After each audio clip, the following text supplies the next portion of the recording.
Olá, tudo bem com você? A graça e a paz do Senhor Jesus. Estamos aqui mais nesse dia para o nosso devocional diário. Que o Senhor nos abençoe, nos guarde, nos proteja. E vamos estar dando continuidade no capítulo 11 do livro de Mateus. Nós vamos estar entrando no capítulo 12, um capítulo bastante importante dentro deste livro, mas o capítulo 11 também vai trazer bastantes resoluções, porque o capítulo 12 vai virar a chave. Ok, estamos no versículo 7, o Senhor ele vai então se pronunciar sobre João Batista. Nós vimos que ele mandou uma mensagem para João, não foi uma mensagem muito boa. João estava meio que duvidando se ele era o Cristo, porque João continuava preso, e o Senhor diz que bem-aventurado quem não acha nele escândalo, confusão, dúvida, etc. Ok, verso 7 em diante, então o Senhor vai falar que João era uma grande bênção e nós vamos estar lendo. Então, partindo ele, passou Jesus a dizer ao povo a respeito de João: que saíste a ver no deserto? Um caniço agitado pelo vento? Sim, que saístes a ver? Um homem vestido de roupas finas? Ora, os que vestem roupas finas assistem nos palácios reais.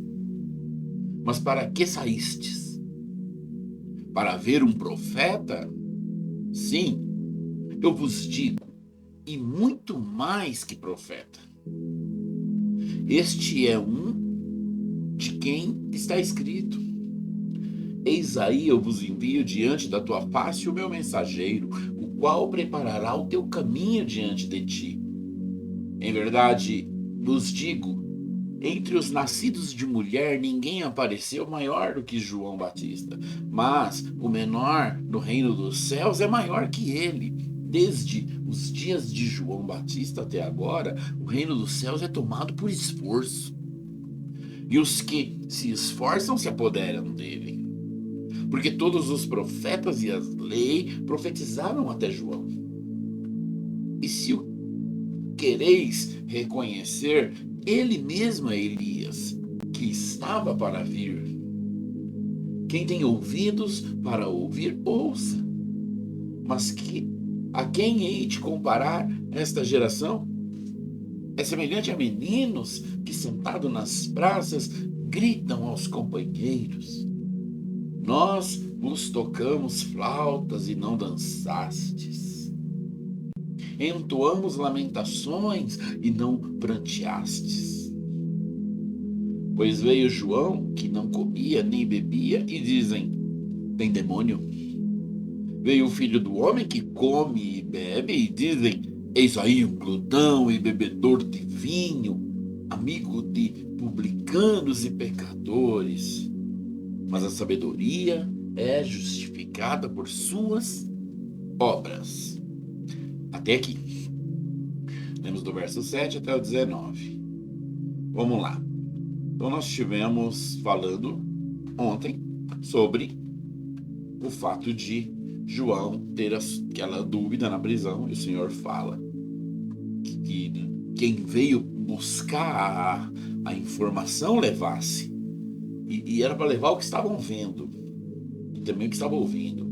E o Senhor diz para eles: os cegos veem, os coxos andam, os leprosos são purificados, surdos ouvem, os mortos são ressuscitados, os pobres estão recebendo o evangelho. Mas bem-aventurado, aqui é direto para João, é aquele que não achar em mim tropeço, motivo de tropeço. Então o Senhor continua e ele fala: o que vocês saíram para ver no deserto? Um caniço agitado pelo vento? Sim, que saíste para ver um homem vestido de roupas finas? Ora, os que vestem roupas finas assistem nos palácios reais. Mas para que saíste? Para ver um profeta? Sim, e eu vos digo, muito mais do que profeta. Então, o Senhor está querendo dizer: quem que vocês vieram ver quando vieram ver João? Um homem bem vestido, um homem polido, um homem que está com a palavra refinado? Esses não estarão no deserto. esses estarão nos palácios. No deserto estará um profeta. Você saiu para ver um profeta? Você viu um. João era profeta. João Batista, ele é o cara que divide o Novo e o Velho Testamento. Você pensa que é Jesus, mas não é Jesus, é João. João, ele traz o fim da lei e o próprio João inicia a graça. E ele mesmo é quem batiza Jesus.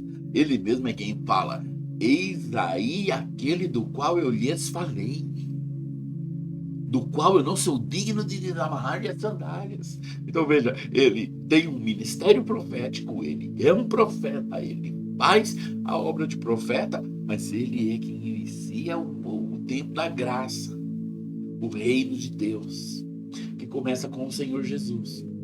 E quem vai fazer essa obra é o Senhor Jesus, não é o apóstolo, não é o apóstolo, não é o profeta João.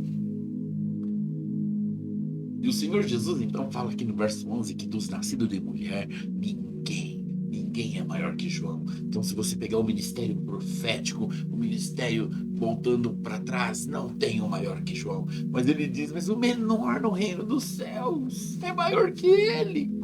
Como pode isso? Sabe por quê? O menor no reino dos céus torna-se maior na terra do que João.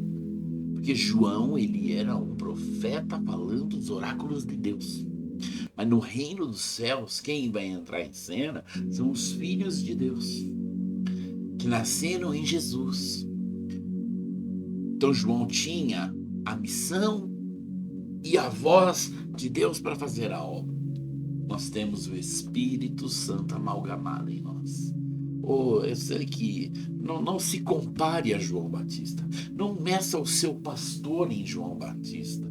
Não pegue João Batista de um lado e coloque o diácono da sua igreja. Sabe, fazer isso é uma tolice sem fim. Não tem nada a ver a questão João e a questão o teu pastor ou o teu obreiro. O que está se tratando aqui é dentro dos tempos. Você tem um profeta, ótimo profeta, maior de todos os profetas quando se fala de profeta. Mas você tem alguém aqui cujo Espírito Santo faz habitação dentro da pessoa, cujo Senhor Jesus diz que está nele e ele está no Senhor Jesus. E Deus está nos dois. Uau! Aquele que está em mim, eu estou nele, e o Pai está em nós. Disse isso pelo apóstolo João. O menor no reino do céu tem essa questão toda envolvida nele. O celestial mora nele. Ele é um cidadão do céu morando na terra e sendo pequeno dentro da obra. Então essa é a explicação. E o Senhor, então, no verso 14, fala que ele é o Elias que estava sendo prometido. Sabe, esse Elias, ele é prometido lá em Isaías 40, num texto muito famoso, muito lido, né, que é voz que clama no deserto, preparai o caminho do Senhor. Glória a Deus. Então, esse era o Elias que havia de vir, que o Senhor está falando. E ele continua, ele então vai fazer uma comparação do reino de Deus, né? A quem, verso 16, a quem hei de comparar esta geração, semelhante a meninos que sentados na praça gritam aos companheiros, nós vos tocamos flauta e não dançaste, entoamos lamentações e não pranteastes. Veja, o verso 18 e 19, o Senhor vai falar entre ele e João, e é por isso que eu disse para você ontem e digo hoje de novo, que a maior dificuldade para o ministério do Senhor Jesus fluir aqui era João. João em cena atrapalharia demais a obra de Jesus, porque eles vieram para coisas diferentes. João é o último profeta, Jesus é Deus. João ia apontar todos os erros dos homens, Jesus ia levá-los na cruz e tirar a punição que os erros destes homens pudessem causar. Estamos falando de uma obra de um homem e de uma obra de um Deus. Não dá para ter comparação, não dá para ter. E o pior é quando essas duas obras sendo postas no mesmo tempo, na mesma geografia, para o mesmo público, você traz confusão, porque a obra deste homem, João, era o que o povo ia gostar, e a obra de Deus no Senhor Jesus, o povo questionaria, muito mais do que já questionou. Então, para você ter uma ideia, os fariseus ficaram enquanto o Senhor fez a obra. João não. Verso 18. Pois veio João que não comia nem bebia, e dizem, tem demônio. O cara vivia no eterno jejum e comia gafanhoto com mel. Com certeza não foi desde que nasceu, ele não tomou uma madeira de gafanhoto com mel, tá bom? Isso teve um início dentro do seu ministério, então essa coisa do gafanhoto com mel foi um período, provavelmente, que ele fez esta obra, que ele desempenhou. Então não fique imaginando uma criança que nasce e cresce, vive muitos anos, né? Chega a 30 anos com gafanhoto e mel. Não pense nisso. Mas ele, um profeta, e vestia roupas de peles de camelo, bem peculiar. Então você presta atenção, um profeta do nível de um quilate extremo. E os caras falavam que ele era endemoniado. Verso 19, veio o filho do homem que come e bebe. Jesus então não tinha jejum, Jesus vestia boas roupas, Jesus comia, Jesus bebia, Jesus não aparentava que fizesse jejum e ele não fazia. Fez um jejum de 40 dias e 40 noites, algo surreal que ninguém consegue fazer,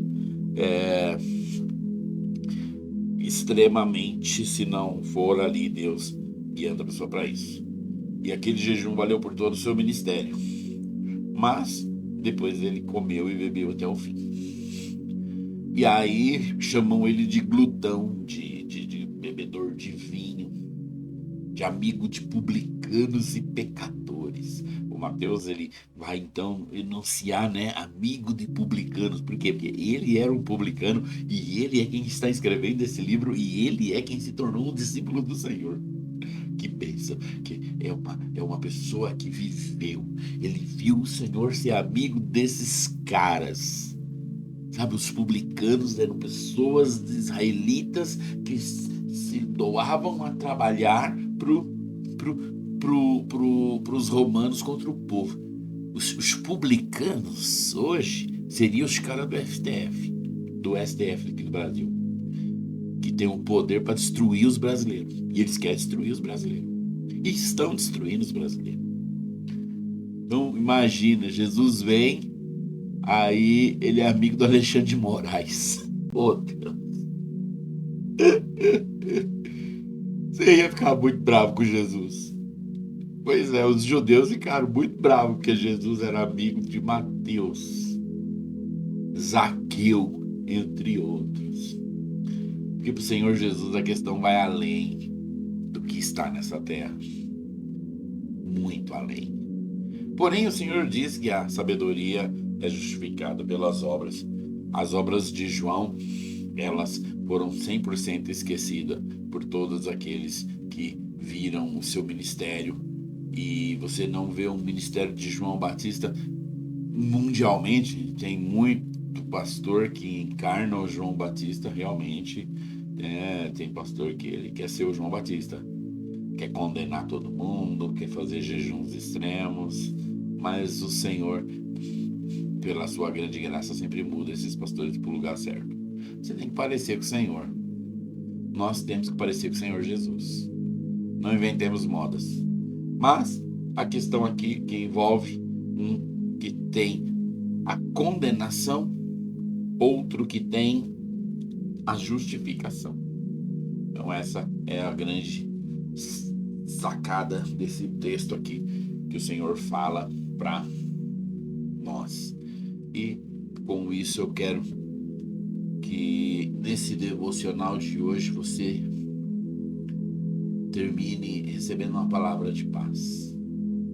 Se você é de Cristo, se você nasceu de novo, você é justificado. João Batista pode até apontar todos os seus defeitos, mas o Senhor Jesus pagou por todos eles, levou todos eles na cruz e pode te dizer que hoje o seu dia é dia de paz. Conte com Deus. Deus está sorrindo para você. E por que Ele está sorrindo? Porque o Senhor Jesus pagou por toda a dívida que você poderia dever a Deus. Então Deus não virá contra você, Deus não vai pesar a mão, Deus não vai punir, Deus não vai estreitar. Antes, todavia, pelo contrário, Ele vai te livrar, te abençoar. Levante-se para um dia de grande glória. Em nome de Jesus, que o Senhor te abençoe, que o Senhor te guarde, que o Senhor te ilumine. Em nome de Jesus. E até amanhã, se Deus quiser.